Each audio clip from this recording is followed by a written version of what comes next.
Back to the Cale Clark Show, another episode. Cale Clark sitting in with producer Lucas Holt. Lucas, it's a tradition unlike any other, with apologies to Jim Nance and the Masters. Crack open another episode. Ready? 3, 2, 1. Oh, Cheers. yeah. It's refreshing. Cheers. Hale, it's good to be with you. It's great to be with you again, Lucas. And you just moved into a new home. How does that feel? First time homeowner? Exciting and also scary at the same time. A big learning curve, but it's great.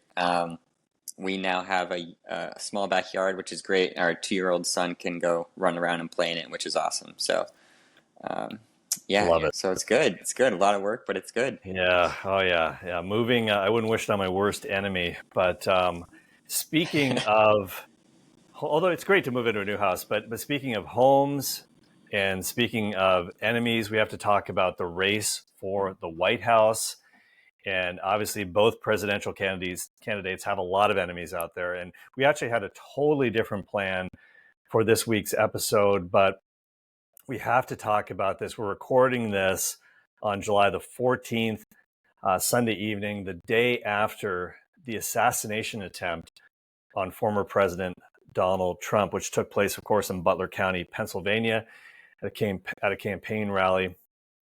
And it's really one of those, I mean, it's the elephant in the room. I mean, I'm not just saying that because the Republican symbol is an elephant, but we have to talk about this because it's really one of those, destined to be one of those iconic historical moments. Where were you when this happened? Whether something like the Kennedy assassination or the moon landing, 9/11, I mean, the assassination attempt on President Trump. And I remember when I was a little kid, the last time this happened, it was in 1981, of course, the assassination attempt on President Ronald Reagan.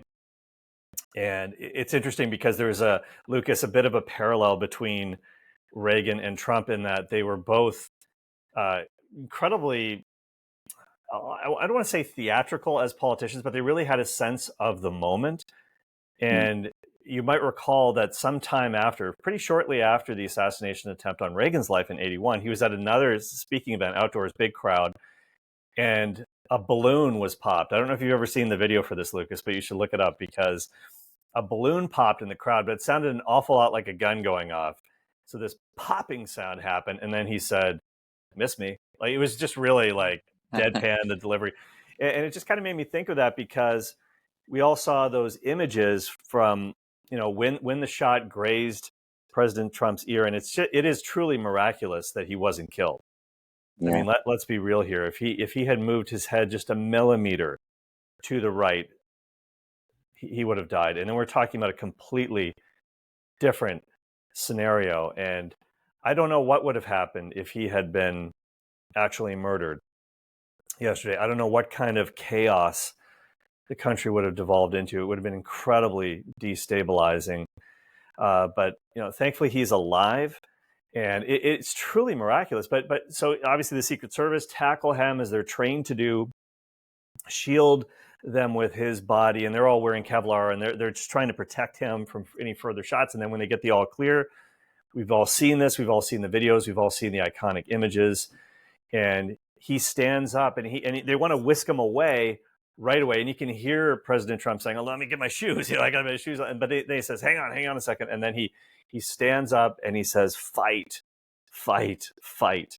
And I think his name is Ethan Strauss. I could have the name wrong. I apologize. The press photographer who captured that iconic image of President Trump, and he's sort of rising above the Secret Service agents, and the composition of the shot is pretty incredible how it worked out, because there's a massive American flag flying over his head.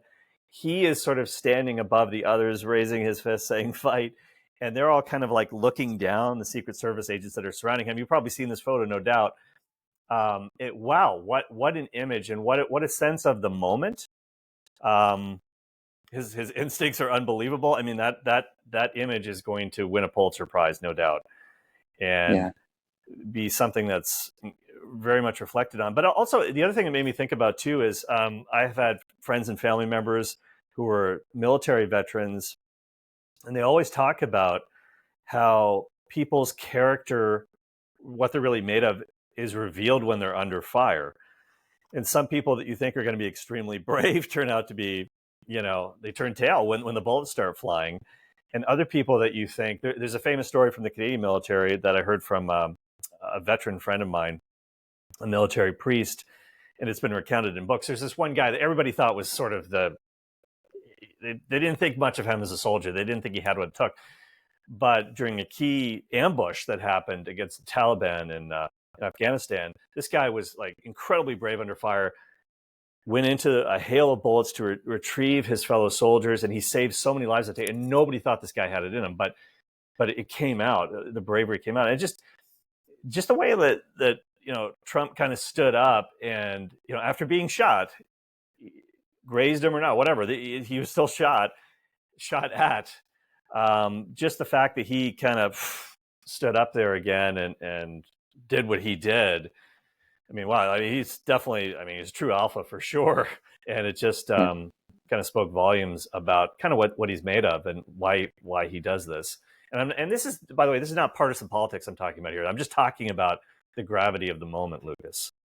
Yeah, it's funny because I didn't even know it had happened. I was working on this project in the new house that I'm in right now, and a friend of mine texted me and said, "Hey, have you seen the news?" And I was like, I'm putting my son to bed, and I'm kind of looking like, "Oh, what happened?" And all of a sudden, I'm just like, "Wow, like, what?" Like I had to do a double take. I was like, I couldn't believe it. Yeah. And I'd be curious what your thoughts are, Kayla, and being in Canada, what people are perceiving it as there, like what the reactions are there. I know things here in the States are very, one of the things that's been kind of inspiring, as tragic of a situation as it is that we've seen people from both sides of the aisle kind of recognize, like, hey, there's no place for this. President Biden had some really good things to say. Robert Kennedy Jr. Had some good things to say. Like, I saw Justin Trudeau, your prime minister, had some good things to say. Like everybody kind of came around and is recognizing, like, all right, we need to refocus a little bit here. But from a Canadian perspective, what are people making of this? I find the coverage is pretty similar. Again, it's just having happened just over 24 hours ago at the time of this recording. I haven't been able to read widely about what the pundits are saying, but and I can't speak for everybody, of course, in Canada, but there are different perspectives on it. But I think everybody's agreeing, and this is, as you said, Lucas, on both sides of the aisle, across both sides of the aisle in the U.S., everybody's condemning this as a senseless act of violence. We still don't know what the true motivation of the shooter is. I'm not going to say his name, not going to give him any more oxygen. Whether he was acting as a lone wolf, obviously the FBI is looking into this. Whether there's some sort of bigger conspiracy at play, other actors that may have been behind this, we don't really know at this point. But it's really, in a strange way, it's brought about an element of national unity that maybe wasn't there 24 hours ago, in a very strange way. Obviously, the personal phone call from President Biden to President Trump, they spoke briefly, but according to Biden, they had a very good conversation. And yeah, it's just, it's unbelievable. Obviously, political assassinations, attempted assassinations are a fact of life in politics, although we haven't seen it in 40 years. But I'm reminded of Teddy Roosevelt.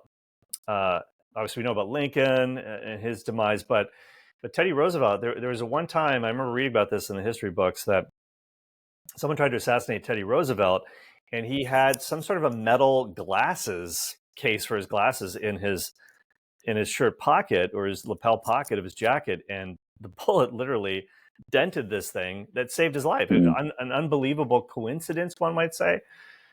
Is it really coincidental?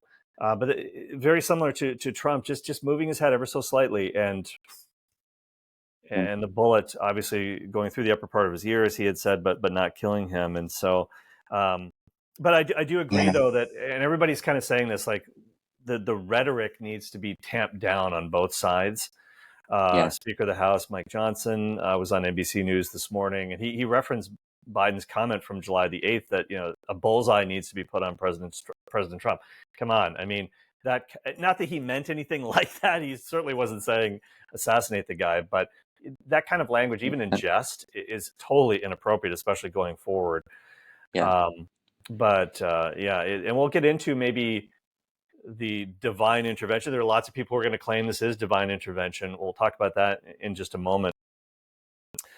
But do you mind if I? Yeah, sure. So I've been pondering something, Kale, and I wanted to kind of bring this up because I've just been kind of reflecting on it sort of the last 24 hours or so, and it strikes me as interesting and a bit hopeful at the same time that our nation's motto is E pluribus unum, which is a Latin phrase meaning out of many, one.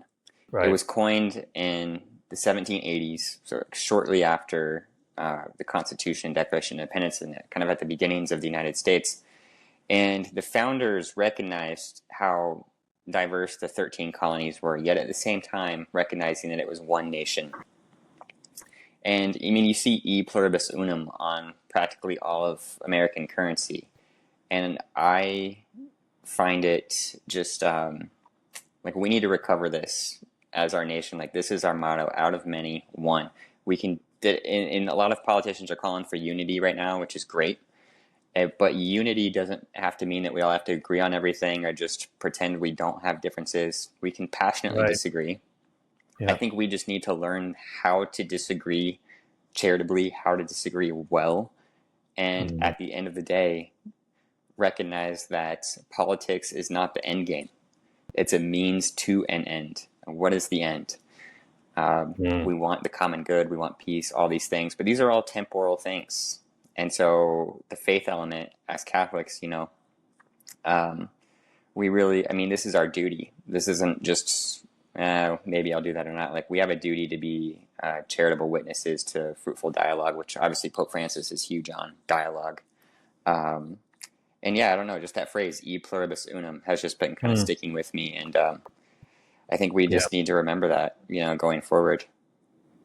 Well said, Lucas. Absolutely. It kind of made me think about G.K. Chesterton, because Chesterton, of course, great convert from Anglicanism to Catholicism. He had so many witticisms. He would have been great on X/Twitter today. And one of the things that he said, he said something to the effect of, and I don't have the exact quote at hand, but something to the effect of, most people don't know how to argue without being argumentative. And an argument shouldn't mean necessarily a fight or an unfair fight, and we don't know how to disagree without being disagreeable to some extent. But he also said this. He said that the two things that people are told never to talk about at parties, religion and politics, are really the two most important subjects. That never really made any sense to him, nor to me, because Chesterton said religion is about love of God and politics is about love of neighbor. Because that's essentially what it is. Like, how do I love my neighbor better? And when you're talking about this more perfect union, it's kind of interesting because that's on American currency, and also in God we trust is also on American currency. And some people have an issue with that, but another show for another day. But having said that, this idea of loving God and loving neighbor is really what it's all about when you boil it down. Love God with all your heart, soul, mind, and strength, as Jesus said, and love your neighbor as you love yourself. And so the unity too, I mean, when Christ talked in John's gospel about, may they be perfectly one, talking about the church, not the country of the United States of America, of course, which didn't exist yet, but that they may be one, Father, even as you and I are one. And that unity among believers should be a sign to the world. He said that the world would know, may they be perfectly one, so that the world would know that you sent me. It's John 17. And so I think that unity is like, it's such an incredible vision, the American experiment. It hasn't been fully realized yet, but we should be trying to, form that more perfect union all the time. And I'm talking like I am an American here. You got to give me honorary citizenship here, Lucas, but dual citizenship here. But I'll vouch for you if you ever. There you go, man. You can sponsor me.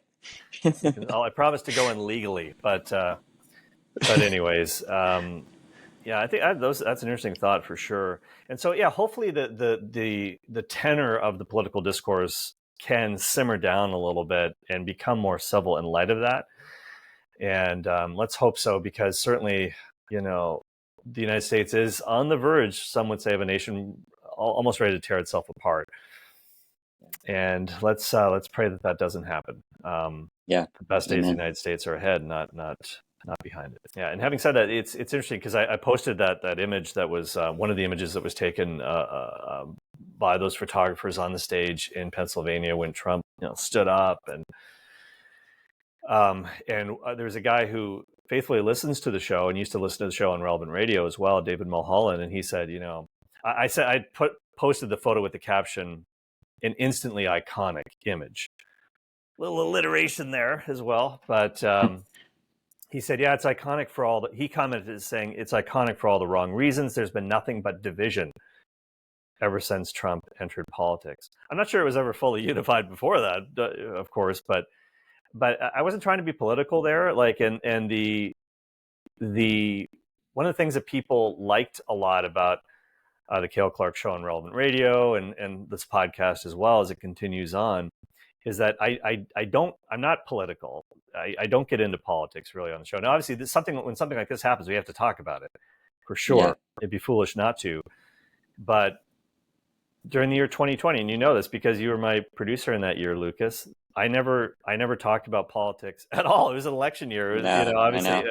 and I actually can't believe that even happened. Looking back, I didn't talk about two things. I didn't talk about politics, and I didn't talk about COVID. And it would have been so That's easy to true. do so. I never talked about That's it. true. That's Um, funny.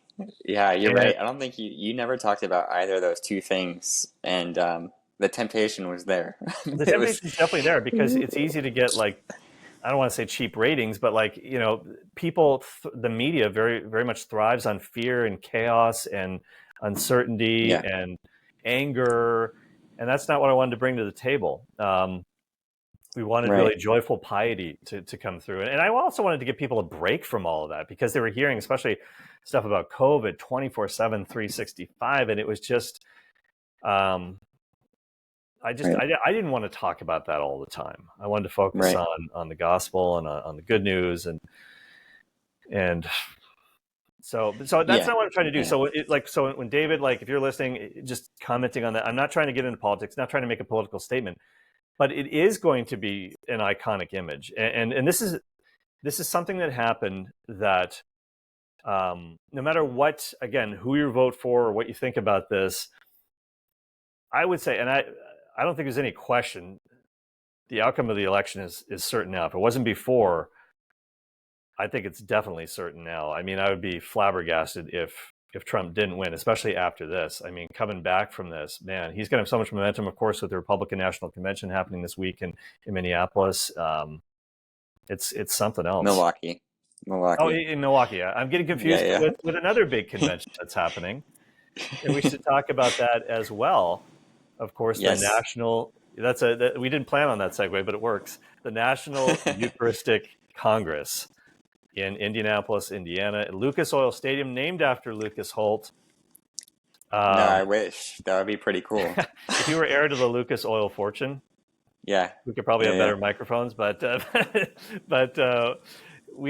no, it's obviously the home of the Indianapolis Colts, the house that Peyton built, if you will.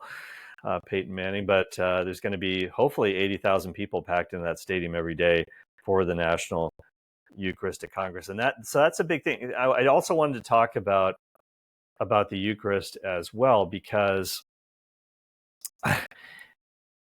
okay, let me just take a quick second here to say, have you seen? And you might think this is a weird aside here, but it's really not. Have you seen the trailer, Lucas, for the new Gladiator movie that's coming out? No, I haven't. I did not know this. So this is Gladiator II? Gladiator II, because Wow. Hollywood does not have any more original ideas. Everything has to be a sequel. Everything has to be a reboot. And some are... As another aside, I saw that there was going to be a Shrek 5 coming out in 2026. Wow. I was like, And apparently Eddie Murphy and like all the original cast are gonna be that. But I was like, really, wow, five I Shreks. haven't even seen the first four, so I have not watched it. I have not watched it, but yeah. So obviously, Top Gun Maverick, that was pretty good. I had major fears about that, but it turned out to be okay. It turned out to be pretty good. I still don't think it's as good as the original, but having said No, that, it's hard to no. top that. Gladiator, of course, Best Picture in the year 2000. Director Ridley Scott. He's trying to recapture the magic. He's going to be helming this one again, and it's about Lucius. And remember the kid in the first Gladiator movie, Lucius? Hmm. He was the little boy, the son of Lucilla, played by Connie Nielsen. And of course, he's the grandson of Marcus Aurelius, the emperor who, of course, you know, dies in the film. I won't blow it for you if you haven't seen it already. But Russell Crowe, of course, General Maximus becomes the gladiator.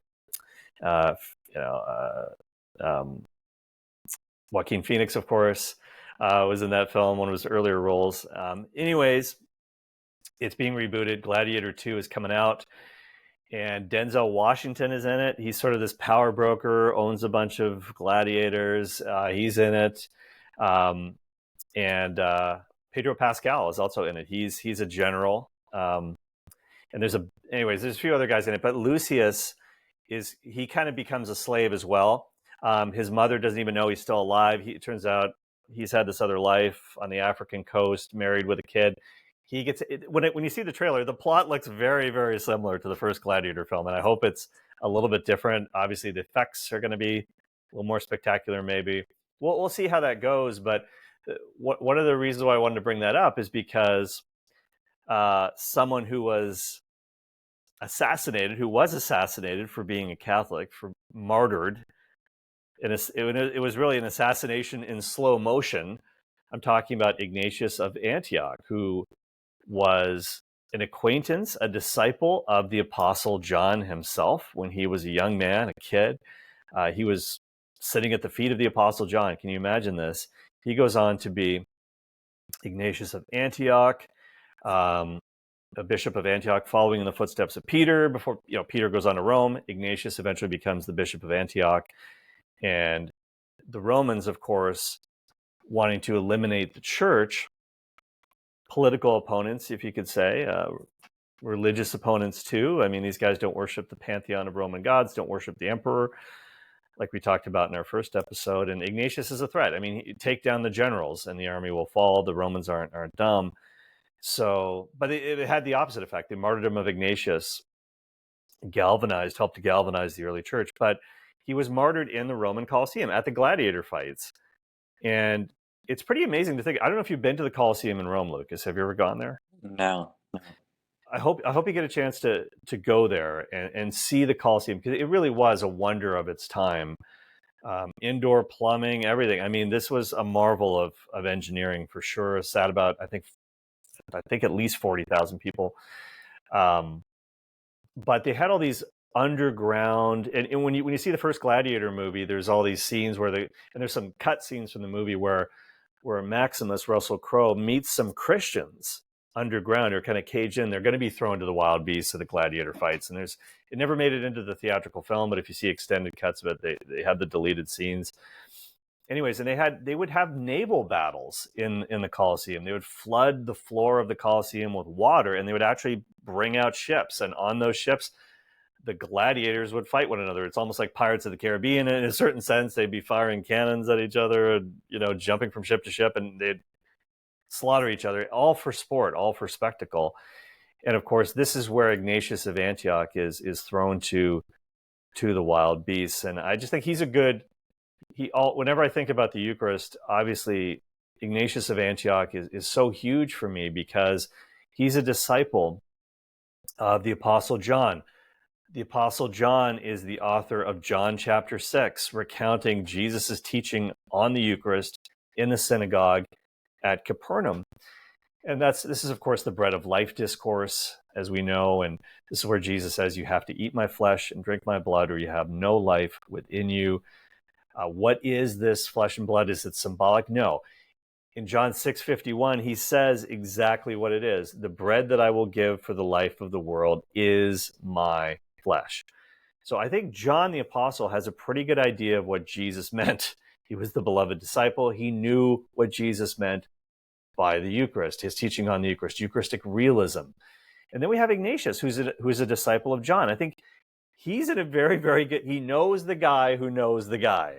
So he's in a pretty good position to understand what the Eucharist is all about as well. And I just want to read you a little quote from Ignatius of Antioch, who was martyred, by the way, in 107 AD. He wrote 7 letters on the way to his martyrdom while he was chained to these Roman soldiers. He called them the 10 leopards because they were so cruel to him. And he was kind of paraded throughout the empire. And again, the message was supposed to be, this will happen to you if you continue to follow Jesus, the church. This might be your fate as well. Look what's happening to your bishop here. But in fact, it had the opposite effect. It just strengthened the disciples wherever he went. So read those letters. They're available on Google. You can read the letters of Ignatius of Antioch for free. They're incredible. And he says so many Catholic things. He talks about the papacy. He talks about the bishop. But here's the money quote on the real presence of Jesus. This is from his letter to the church at Smyrna. Smyrna was in Asia Minor.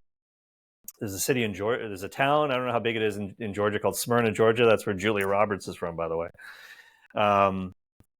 Well, yeah, you never thought you'd hear that in a talk on the Eucharist. But anyways, so if you read the book of Revelation, there's 7. It starts off with 7 letters to 7 churches. And one of those churches is the church at Smyrna. So it's in the Bible. And Ignatius as well writes to Smyrna in chapter 6 of his letter to the church at Smyrna. So just remember John chapter 6, the bread of life discourse, Ignatius's letter to Smyrna, to the Smyrnians, if you will, chapter 6. This is what he says. He says, take note of those who hold heretical opinions or heterodox opinions. In other words, false teachers. Take note of those who hold heretical opinions on the grace of Jesus Christ, which has come to us, and see how contrary their opinions are to the mind of God. They abstain from the Eucharist and from prayer. Why? He goes on to say this. They abstain from the Eucharist and from prayer because they do not confess that the Eucharist is the flesh of our Savior, Jesus Christ. Flesh which suffered for our sins and which the Father in his goodness raised up again. Those who deny the gift of God are perishing in their disputes. End of quote. That's an incredible quote because he's saying, look, the false teachers, the people left the Catholic Church and started their own groups even back in the first century. You could call it proto-Protestantism, if you will. Before the Orthodox broke away, before the Protestant movement began in the 16th century, there are always groups that broke off from the Catholic Church. And by the way, Ignatius is the guy who coins, well, I don't know if he coined the term, but he's the first person in recorded history who used the term Catholic Church to describe the church that Jesus founded. And how do I know? Because even in the first century, people ask the question, how do I know which is the church founded by Jesus and which is of human origin? Because there's all these other groups saying, no, we have the real inside scoop about Jesus. There were, of course, the Gnostics. And that comes from the word gnosis, the Greek word gnosis, which means knowledge. They say, we have the secret knowledge about Jesus. We have the inside track, but you have to join our little group. And then once you're initiated, we'll tell you what it is. Okay. But that's in contrast to the Catholic Church, because the word Catholic, of course, there's really a couple meanings in Greek. The word kataholos, which means according to the whole enchilada, not just some of the truth, but the whole thing.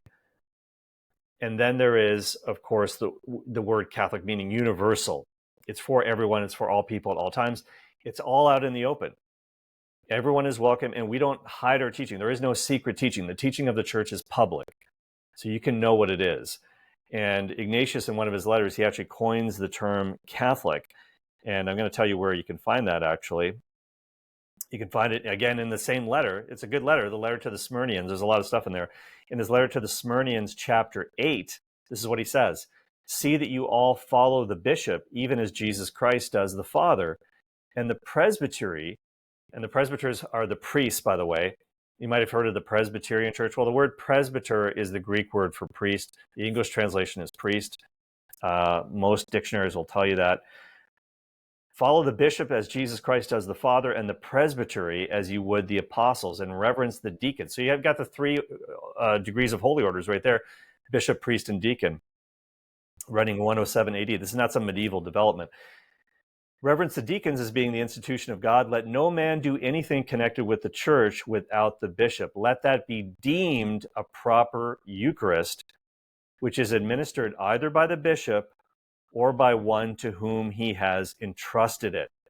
Wherever the bishop shall appear, there let the multitude of the people also be. Even as wherever Jesus Christ is, there is the Catholic Church. So he mentions this, the Catholic Church. And so if he's saying it and he expects them to understand it, he doesn't explain what it is, that term must have been in use at least slightly before he wrote this letter. So that's the first in writing that we know. Maybe archaeology will turn up some other documents. That's the first incidence in writing of the word or the term the Catholic Church. So that's in chapter 8 of Smyrna. Again, the one in chapter 6 is really to do with the real presence of Jesus. He's basically saying that the Eucharist, he says, they don't confess the Eucharist is the flesh of our Savior Jesus Christ. Those who've left the church, they don't confess that. Flesh, the same flesh that suffered for our sins on the cross, obviously, and which the Father in his goodness raised up again. So he's saying that it's the same Jesus that was crucified, died, buried, and was resurrected. It's the same Lord, obviously sacramentally, Eucharistically given to us. They who deny the gift of God, and this is a gift that God wants for all of his people, are perishing in their disputes. So this is exactly what Jesus said in John chapter 6. The bread that I will give for the life of the world is my flesh. It's the real presence, not symbolic. So you said this was around 107 AD? Yeah, he's writing in 107 AD. Yeah. And so this would have been like, because the Apostle John, I mean, Cale, you know this. I mean, some people say that some of his letters, maybe like Revelation, the book of Revelation, are dated around 90 AD, roughly. So I don't think it's we're that late, but talking, some say that, yeah. so I mean, we're at ballpark like around 20 years later.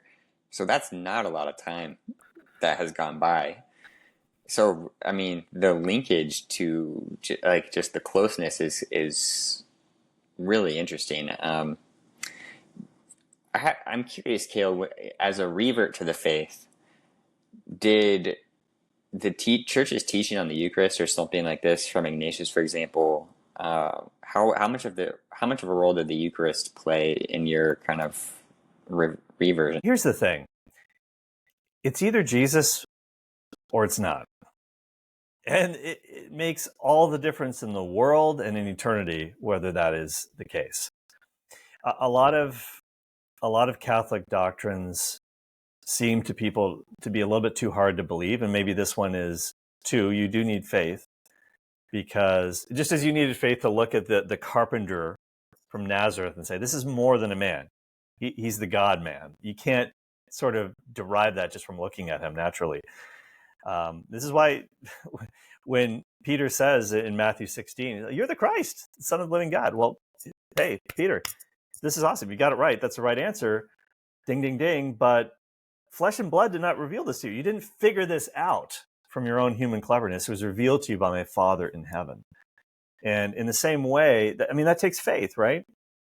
Yeah. It takes even more faith, as has often been said, to look at that consecrated host, which looks like bread, still has all its qualities, its accidents, the technical theological term, looks like bread, tastes like bread, smells like bread, but it's not bread anymore. It ain't bread anymore. It's the body, blood, soul, and divinity of Jesus Christ. Once the consecration happens, that takes even more faith to say, this is Jesus. And so people often don't believe this one because it seems too good to be true, that you have access to Jesus. And you don't get ripped off because you didn't live in the first century. You didn't get to walk those dusty roads of Galilee with the Master. You can do something that they were not able to do, because you can unite yourself to Jesus. That's why the Mass is heaven on earth. And as my friend Cardinal Collins says, and Lord willing, he's going to be a guest on the program soon, you can't get any closer to God without dying. We don't tell little kids when they're making their first communion and the girls are wearing their beautiful white dresses and the boys in their nice suits, We don't tell them that this is a dress rehearsal for death. But that's what the definitive meeting with Jesus Christ. But you can't get any Yeah. closer to God without dying. And this is one of the reasons why the Mass is heaven on earth and why we need to be there. It's not just a Sunday obligation, and it's something we can go to daily if possible, but we get to do it. We have the incredible privilege to be able to do it. And this is what God wants for everybody. It's the gift of God, as Ignatius says, that he wants everybody to have. Yeah. So I love that. That's what I like the way you put that. Either Christ is present in the Eucharist or he's not.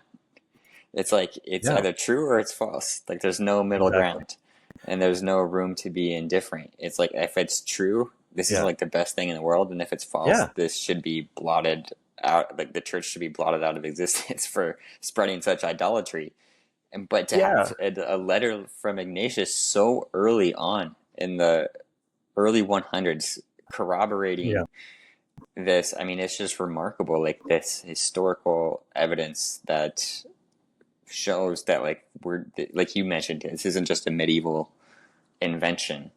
Um, Even though some of the philosophical and theological terms that we use now come from hmm that time period, the truth of the matter still goes all the way back to the beginning. yeah. That's well said, Lucas. Yeah, the truth of the matter goes right back to the source. Absolutely, 100%. And that's one of the things that we're going to be celebrating this coming week at the National Eucharistic Congress, and hope to make some videos while we're there. Maybe we can do some. Maybe we'll see you there. And if you're attending the National Eucharistic Congress, just look for Lucas and Kale. We'll be in the crowd of 80,000. Some. It might be hard to find us, but we are going to hopefully be there. And I'll say this too. If you want to let us know that you're going to be there, you can certainly pop an email to me, the address, and you could always pop an email to us and let us know what you think of the show. If you have any ideas, the email address is Kale, C-A-L-E, at kaleclark.com, C-A-L-E at kaleclark, C-A-L-E, Clark with an E.com. And if you go to the website, kaleclark.com, you can just simply leave your name and your email, and you'll get on the list, and we'll let you know when these episodes come out. As soon as they are released, stay on the mailing list, stay informed. I'd really appreciate if you would do that. And if you're listening on Apple Podcasts, on Spotify, please leave us a rating and review. Really appreciate that. It helps other people to find the show. You can also share the show if you find it useful. If you want other people to learn about it, we'd be so grateful if you do that. We're also, of course, on YouTube as well, YouTube podcasts. And Lucas, I did want to share an email that we got. And this, you will remember this person when I read this email, because this person emailed us when we were working with Relevant Radio on the Kale Clark Show before the show became a podcast. And let me just find it. Here we go. And it's from Carrie. And she writes this. So Lucas has not heard this before. Hi, Kale and Lucas. I absolutely loved your most recent podcast, which was the last episode we did, called Necessary Endings. I had never considered the concept of pruning good things, even very good things, to make room for the best things that God has planned for us. I also loved the concept of needing a vision before pruning, which God, of course, has for each of us. So Carrie then goes on to say this, quote, I've included a message at the bottom of this email, which I'll also read this one. She kind of attached an old email that she sent to me in August of 2022. She says, I was totally shocked and excited that this message was shared on Kale's show at the time. We had read it on the air. She says, looking at the fast forward part, all of this is still reflective of today, except that I listened to your new podcast the day it's released rather than on Relevant Radio. I especially loved the show that you had earlier this year on Relevant Radio about the game plan of the devil as shared by Monsignor Rossetti. I took notes from that show and turned the notes into a 3-part series for the women's small group that I lead. I've been so frustrated that Relevant Radio took away the Kale Clark Show. I always looked forward to listening to the show every day. I always made this clear in my pledge drive donations as well.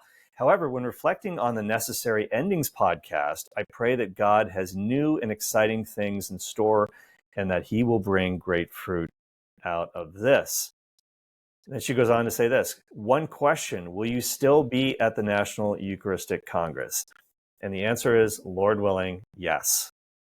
Lord willing, yes. Yeah. So we're planning on being there. And so We will be there. She writes, I look forward to hopefully meeting you and Lucas in person. However, I completely understand if that can no longer occur. No, we're still going to do it. We're still going to do it. We'll be there. We will not be able to broadcast live from the show floor, but we can broadcast on the street, Lucas. We can get our phones That's out. true. Anyways, Yeah. then she has some feedback for the show. This is great. So Carrie gives us some feedback on the new podcast. She says, quote, I would love for the shows to be more frequent. Right now we're once a week. That could change, though. She writes, I understand if that's not possible at this time. I'm not sure if it would be possible to have more frequent episodes of a shorter length, for example, 30 minutes multiple times per week, or less frequent episodes of a longer length, for example, 45 to 60 minutes once per week. As a super fan, I will listen to whatever you find to be the best approach. Thank you so much for keeping your show going. I've given it a 5-star rating. I've been asking my family members to do the same. Thank you, Carrie. And she writes, as a PS, when I first learned the news, that you'll love this, Lucas. She says, when I first learned the news that Lucas would be rejoining the show, I let out a squeal of joy. And my dog, she says, who is named Poppy. By the way, I don't know if you know this, Carrie. My dog is named Poppy, too. One of my dogs is named Poppy. She says, my dog, who is named Poppy, she shares a birthday with Pope John Paul II, and Poppy is the national flower of Poland. When I squealed with delight, hearing that Lucas was going to be joining the show, Poppy wondered what was going on. Thank you, and God bless, Carrie. And by the way, so I don't want to make this too long, but she attached the original email that she sent to us back in 2022. And this is what happened. This is a crazy story. She says, I want to share a God incident story about your show. The day of your very first show on Relevant Radio in 2020, my family and I were driving on the interstate. We tuned into Relevant Radio, began listening to you and Lucas. I had been working as an intern for State Farm in Bloomington Normal, Illinois that summer, and I was planning to accept a full-time offer with the company. And I currently work there right now, she says. But part of our drive home would require driving by Bloomington Normal on the interstate at some point. At the exact time we began to pass by Bloomington Normal, after already being on the road for a couple hours, you not only mentioned that you spent some time in Normal during your college years at Illinois State, this is true, but you also mentioned that's where State Farm is headquartered. My family and I could not believe, number one, that you were saying this right as we drove by, and number two, you mentioned State Farm, and I was just making the big decision to accept a full-time offer with the company and move there. We truly felt that this was a God incident. Fast forward to today, I live in Normal, Illinois. I work at State Farm. I listen to your show every day after work. I love your show. You're a fantastic teacher. Thank you very much. It's very kind. You have a great sense of humor. I should tell my wife that. And you do a tremendous job. Do a tremendous job at connecting current events to the faith. I've learned so much from your show. I've been able to share some of these learnings in Catholic women's small groups and Bible studies. Thank you for all that you do. Thank you, Carrie. That's an incredibly encouraging email. It was so great to hear from you. Of course, we remember you. Of course, we remember that incident in 2022. So that's awesome. I hope everybody else can write in as well and share the show with a friend. Again, that email address is kale@kaleclark.com. Thank What you, do you think, Carrie. Lucas? Yeah, that's pretty awesome. That's super cool. Wow. Thank you for taking the time to send in that note. That's really encouraging. And that's pretty crazy, Kale, that you both have a dog named Poppy. Yeah, I mean, maybe that's why she mentioned that. Maybe she knows that my dog is named Poppy. Yeah, she probably does. Yeah. But she's a no, big fan of the show. that's awesome, and I hope we get to see you, Carrie, at the Congress. And for anyone else who is listening right now, yes, feel free to write to us. Feel free to write to us too if there's things that you don't like about the show that you think we could do better, and we could read those as well. Maybe we'll read some hate mail or something like that. But we love to have conversations with people and stay in touch. So yeah. Please do. Absolutely. Yeah. And the other place you can get me is I'm not really on social media except for X. My handle there is @Cale Clark, CALE Clark with an E. And Lucas, you can give out your Twitter, your new and improved Twitter handle as well. Yes. You can find me on X at graybeardloon, GREY_BEARD_loon. Why'd you have Embracing the to? underscores. Yeah, yeah, you're bracing the underscore. Like, did someone else have the regular graybeard loon? Is that why you did So that? funny enough, there was one graybeard loon, and I looked it up, and they have like 5 followers, and they created it like 10 years ago or something. And I'm like, come on, man, come on. You should have like, not that he would have responded because he hasn't been on in 5 years, but you should have offered to buy that name from him. Like, listen, That's man, so funny. how much will it take? What's it going to take to get the graybeard loon handle? Yes, yes. I Anyways, maybe he'd be up for that. Maybe I can look into that. I don't know. well, embrace the underscore. I love it. And listen, we thank you guys so much for listening to the program. I think we'll wrap it up here for this episode. But again, thank you so much for listening, for taking the time. It's such a privilege to be able to speak with you. And yeah, if you want these shows to be more frequent, let us know. We love to hear your feedback. We love to hear what you guys have to say about the show. We're going to try to do some exciting stuff over the next few weeks. We're going to be at the Congress. We'll see what kind of stuff we can come up with there.